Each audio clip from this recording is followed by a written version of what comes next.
بسم اللہ الرحمن الرحیم۔ السلام علیکم ورحمۃ اللہ وبرکاتہ۔ عزیز طلباء، امید ہے بخیر و عافیت ہوں گے۔ تفسیر جلالین حصہ اول سورہ بقرہ سبق نمبر 21 کے ساتھ آپ کے سامنے حاضر ہیں۔ آج کا سبق وَإِذْ نَجَّيْنَاكُم مِّنْ آلِ فِرْعَوْنَ سے لے کر آیت نمبر 52 لَعَلَّكُمْ تَشْكُرُونَ تک پڑھیں گے انشاءاللہ۔ تو آئیے بلا تاخیر ابتدا کرتے ہیں۔ عزیز طلباء، آیت کا ترجمہ دیکھیے۔ وَإِذْ نَجَّيْنَاكُم مِّنْ آلِ فِرْعَوْنَ يَسُومُونَكُمْ سُوءَ الْعَذَابِ، اور وہ وقت یاد کرو جب ہم نے تم کو فرعون کے لوگوں سے نجات دی۔ وَإِذْ نَجَّيْنَاكُم مِّنْ آلِ فِرْعَوْنَ، یاد کرو اس وقت جب ہم نے تمہیں فرعون کے لوگوں سے نجات دی۔ يَسُومُونَكُمْ سُوءَ الْعَذَابِ، جو تمہیں بڑا عذاب دیتے تھے۔ یسومونکم سوء العذاب، جو تمہیں بڑا عذاب چکاتے تھے۔ یذبحون ابناءکم، وہ تمہارے بیٹوں کو ذبح کر ڈالتے تھے۔ ویستحیون نساءکم، اور تمہاری عورتوں کو زندہ رکھتے تھے۔ وفی ذالکم، اور اس ساری صورتحال میں بلاء من ربکم عظیم، تمہارے پروردگار کی طرف سے بڑا امتحان ہے۔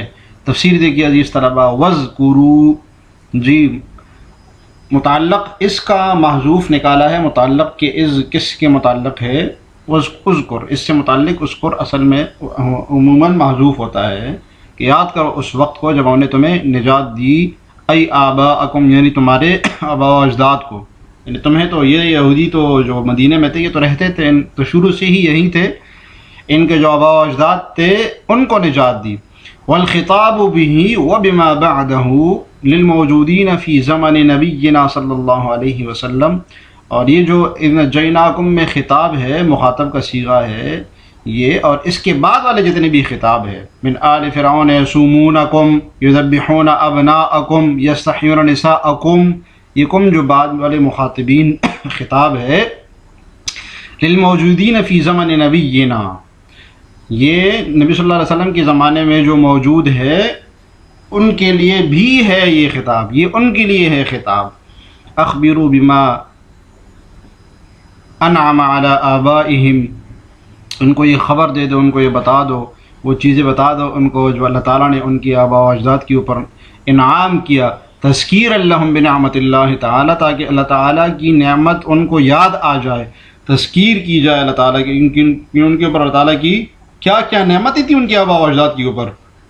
لیؤمنوا، تاکہ یہ ایمان لائے، نبی صلی اللہ علیہ وسلم پر ایمان لائے۔ تو یہ خطاب وہ بنی اسرائیل جو اصل تھے ان سے بھی ہے، اور اس زمانے میں جو نبی صلی اللہ علیہ وسلم کے زمانے میں تھے ان سے بھی ہے، تاکہ ان کو یہ نصیحت ہو جائے کہ ان کے آباء و اجداد کے اوپر اللہ تعالیٰ نے کتنی بڑی نعمتیں کی تھی، اور اس نعمت کو یاد کر کے وہ ایمان لے آئے نبی صلی اللہ علیہ وسلم پر۔ من آل فرعون، آل فرعون سے تمہیں نجات دی۔ یسومونکم یذیقونکم، جی یسومونکم کا معنی، یسومونکم کا معنی بیان معنی بتا رہے ہیں کہ یسومونکم کا معنی ہے تمہیں چکاتے تھے۔ سوء العذاب، برا عذاب، اشدہ، حاصل معنی سوء العذاب کا مطلب کیا ہے؟ اشد العذاب، یعنی بہت سخت عذاب، ٹھیک ہے۔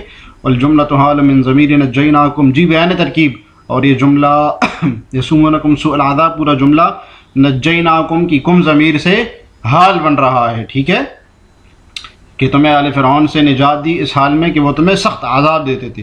یذبحون، ذبح کرتے تھے وہ تمہارے بیٹوں کو۔ بیان لما قبلہ، ما قبل کا بیان ہے، جی ما قبل کا بیان ہے۔ ما قبل میں کیا گزرا؟ یسومونکم سوء العذاب، تمہیں سخت عذاب چکاتے تھے۔ وہ سخت عذاب کیا ہے؟ اس کا بیان ہے کہ وہ تمہارے بیٹوں کو قتل کرتے تھے۔ کتنا بڑا عذاب ہے۔ ایک دوسری بات یہ کہ یہ بعض عذاب تھا ان میں سے، یعنی اور بھی بہت سارے عذاب آل فرعون کی طرف سے تمہارے اوپر تھے جس سے اللہ تعالیٰ نے تمہیں نجات دی۔ ایک عذاب یہ تھا کہ وہ تمہارے بیٹوں کو قتل کرتے تھے، ذبح کرتے تھے۔ ابناءکم المولودین، مولودین یعنی نو مولود، نئے بچے، شیرخوار 2-3 دن کے جو بچے ہیں ان کو ذبح کرتے تھے۔ وَيَسْتَحْيُونَ، يَسْتَبْقُونَ، اور زندہ رکھتے تھے یعنی باقی رکھتے تھے۔ نساءکم، تمہاری عورتوں کو باقی اس لیے رکھتے تھے کہ یا تو یہ کہ ان خدمت لی جائے ان سے، دوسرا یہ کہ اس لیے باقی رکھتے تھے کہ ضرورت نہیں تھی عورتوں کو قتل کرنے کی، یا یہ کہ ان کو لونڈیاں بنایا جائے، ان کو غلام بنایا جائے، اس لیے عورتوں کو زندہ رکھتے تھے۔ لقول بعض الکہنۃ لہ، اس لیے کہ بعض کوہانوں نے فرعون سے یہ کہا تھا کہ ان مولودا یولد فی بنی اسرائیل، کہ بنی اسرائیل میں ایک بچہ پیدا ہوگا، یکون سببا لذہاب ملک کا، جو کہ آپ کی بادشاہت کے لے جانے کا، بادشاہت کے ختم کرنے کا سبب بنے گا۔ جی تو اصل میں فرعون نے ایک خواب دیکھا تھا، خواب یہ دیکھا کہ بیت المقدس کی طرف سے ایک آگ اٹھ کے آئی جو پورے مصر کو اپنے لپیٹ میں لے لیا اور سارے قبطیوں کو جلا دیا، اور بنی اسرائیلی نہیں جلے۔ تو کاہنوں سے جو ہے نا اس نے اس کی تعبیر پوچھی، تو کہانوں نے یہ بتایا کہ بھائی بنی اسرائیل میں ویسے ایک بچہ پیدا ہوگا جو کہ آپ کی بادشاہت کو ختم کرے گا۔ تو اس ظالم نے کیا کیا، تو بنی اسرائیلیوں کے جتنے بھی بچے تھے سب کو ذبح کرنا شروع کر دیا۔ روایت میں آتا ہے کہ 12,000 بچوں کو اس نے ظالم نے ذبح کیا تھا۔ وفی ذالکم، اور اس میں العذاب، وفی ذالکم العذاب اب الانجا، جی مشار الیہ کا بیان، اس عذاب میں، یعنی یہ جو عذاب تمہیں وہ دیتے تھے کہ تمہارے بچوں کو ذبح کرتے تھے، اب الانجا، یا اس نجات میں کہ جو میں ہم نے تمہیں فرعون کی عذاب سے نجات دیا، اس میں بلاء، آزمائش ہے، ابتلاء، یا تو آزمائش ہے، او انعام، یا انعام ہے۔ تو یہ بلاء ذو معنی ہوتا ہے، اس میں دونوں معنی مراد دیے جاتے ہیں کہ آزمائش بھی مراد دی جاتی ہے اور انعام بھی، کہ انعام ہے من ربکم، تمہارے رب کی طرف سے، عظیم، بہت بڑا انعام یا بہت بڑی آزمائش ہے۔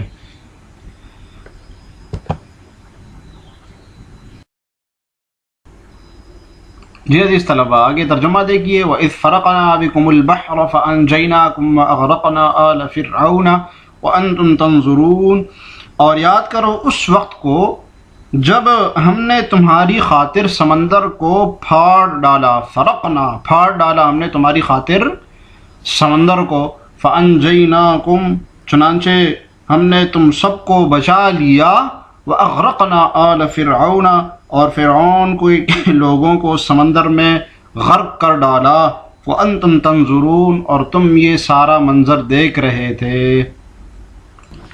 جی عزیز طلباء، تفسیر دیکھیے، آسان ہے، وَاذْكُرُوا، اس کا متعلق نکالا ہے کہ یاد کرو اس وقت کو، فرقنا، فلقنا، پھاڑ دیا ہم نے، فرق کا معنی بتایا، فلقنا اس کا معنی ہے پھاڑ دینا، پانی کو پھاڑ کے، چیر پھاڑ کے پھاڑ دینا، اس کو، اس میں راستہ بنا دینا۔ تو اس آیت میں اس واقعے کا ذکر ہے جب موسیٰ علیہ السلام نے لاٹھی ماری اور سمندر پھٹ گیا اور اس میں 12 راستے بنے اور بنی اسرائیل اس راستوں میں سے نکل کے چلے گئے۔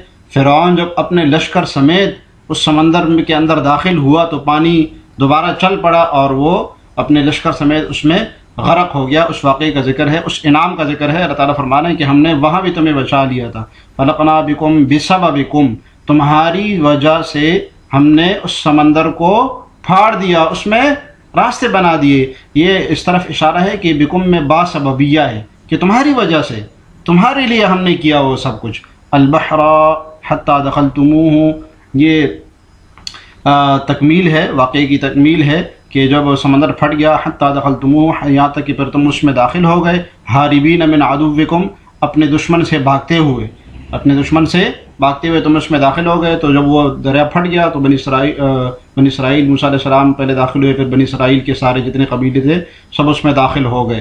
فَأَنْجَيْنَاكُمْ مِنَ الْغَرَقِ، تو ہم نے تمہیں غرق ہونے سے بچا لیا، یعنی تم گزر گئے اس میں سے۔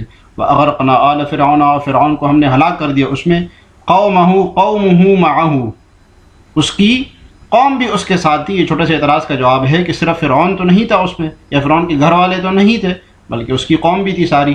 تو جواب دے دیا کہ بھائی فرعون سب سے اولا تھا اس میں، سب سے بڑا تھا اس میں، اس لیے یہاں پر صرف فرعون کے اوپر اکتفا کر دیا، باقی تفصیلی واقعہ اور جگہوں میں ہے، یہاں پر صرف اختصار کے ساتھ ہے۔ وَأَنْتُمْ تَنْظُرُونَ، اور اس حال میں کہ تم دیکھ رہے تھے، إِلَىٰ انطباق البحر علیہم، کہ وہ جو سمندر تھا وہ ان کے اوپر چل گیا، وہ منطبق ہو گیا ان کے اوپر، دریا جو ہے نا دوبارہ اسی طرح ہو گیا۔ یہ بنی اسرائیل اپنی آنکھوں سے دیکھ رہے تھے فرعونیوں کو۔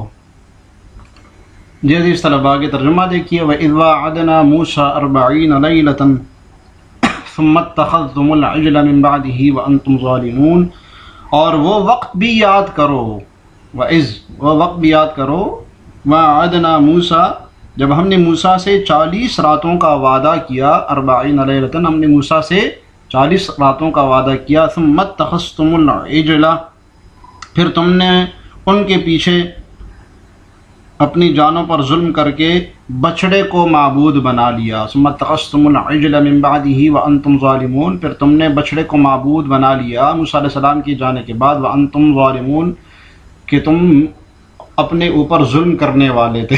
تفسیر دیکھیے عزیز طلبہ. وَإِذْ وَعَدْنَا بِأَلِفٍ وَدُونِهَا،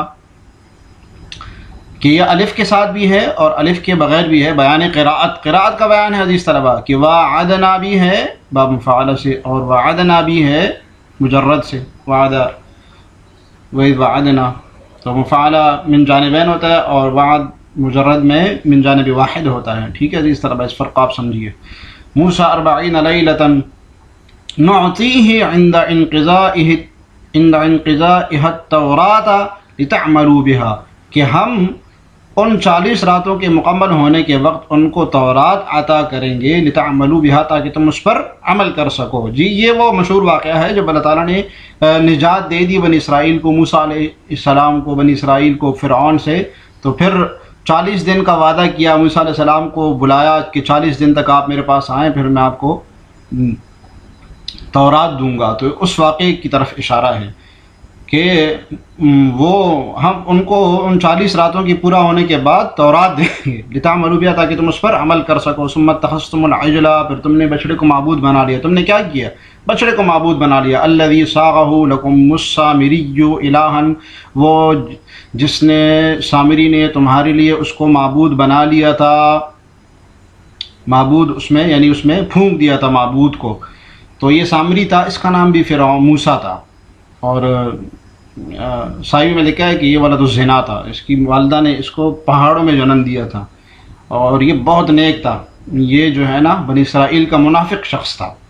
تو جب موسیٰ علیہ السلام 40 دن کے لیے چلے گئے اور اپنے بنی اسرائیل کو چھوڑ دیا پیچھے، اور کہا کہ میں تورات لے کر آؤں گا، تو کتاب لے کر آؤں گا. تو اس سامری تو جبرائیل علیہ السلام جب آئے تھے تو وہ ان کے قدموں سے اس نے مٹی اٹھائی، بچڑا بنایا، اور اس میں جو ہے نا مٹی کو پھونک دیا، تو اس سے آواز آنے لگی. تو بنی اسرائیل جتنی بھی تھے وہ سب جو ہے نا اس کو معبود، اس کی سامنے سجدہ ریز ہو گئے، سجدہ کرنے لگے. موسیٰ علیہ السلام جب واپس تشریف لائے تو پوری قوم اس بچڑے کی عبادت میں لگی ہوئی تھی. تو وہی وہ والا واقعہ ہے. من بعدہ، ان کے بعد، ای بعد ذہابہ الی میعادنا، یعنی موسیٰ علیہ السلام کی جانے کے بعد اپنی جگہ پر، اپنی میعاد جو جگہ تھی، متعین جگہ تھی، اس پر جانے کے بعد، جو کہ کوہ طور تھا، وہاں جانے کے بعد تم نے بچڑا بنا دیا. وانتم ظالمون، اظہار میں کہ تم ظلم کرنے والے تھے. باتخاذہ، اس کو بچڑا بنا کر، اور اس کو اس بچڑے کو معبود بنا کر تم نے بڑا ظلم کیا تھا. تم نے بڑا ظلم کیا تھا. لوضعکم العبادۃ فی غیر محلها، اس لیے کہ تم نے عبادت کو وضع کر دیا اس کے غیر محل میں. یہ ظلم کی تعریف کے ساتھ اس تفسیر کی مناسبت بیان کی ہے صاحب جلالین نے. بڑے نکتے کی بات ہے. ظلم کی تعریف کیا؟ وضع الشیء فی غیر محلہ، کہ کسی چیز کو اس کے غیر محل میں رکھنا. تو عبادت کا اصل محل یہ ہے کہ اللہ تعالیٰ کی عبادت کی جائے.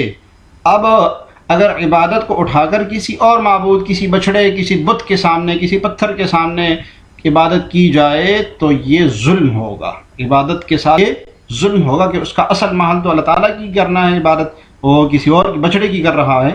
تو بتایا کہ لوضعکم العبادۃ فی غیر محلہا، اس لیے ظلم کیوں کیا؟ کیونکہ تم نے عبادت کو وضع کر دیا اس کے غیر محل میں، وہ بچڑے کے سامنے وہ کر دیا. ثم عفونا عنکم من بعد ذلک لعلکم تشکرون، پھر ہم نے اس کے بعد تمہارے گناہوں کو معاف کر دیا تاکہ تم شکر گزار بندے بنو. ثم عفونا عنکم محونا ذنوبکم، حاصل معنی کہ ہم نے تمہارے گناہوں کو مٹا دیا، ختم کر دیا. من بعد ذلک الاتخاذ، من بعد ذلک الاتخاذ مشار الیہ کا بیان، کہ اس کو بچڑانے کے بعد بھی ہم نے تم سے تمہارے گناہوں کو معاف کر دیا، بس سب معاف کر دیا. لعلکم تشکرون، تاکہ تم شکر گزار بندے بنو. نعمتنا علیکم، ہماری جو نعمتیں تمہاری اوپر ہے اس کا تم شکر ادا کرو. جی اس طرح یہ تھا آج کا ہمارا سبق. آج کے سبق سے متعلق سوال یہ ہے کہ آج کے سبق میں آپ نے ظلم کی تعریف پڑھی ہے، ظلم کا معنی بیان کیا ہے، تو ظلم کے کیا معنی ہوتے ہیں وہ بتائیے. اور اس سبق میں جو آپ نے ظلم کے معنی کی اس کے ساتھ مناسبت پڑھی ہے وہ بھی بتائیے گا. السلام علیکم ورحمۃ اللہ وبرکاتہ.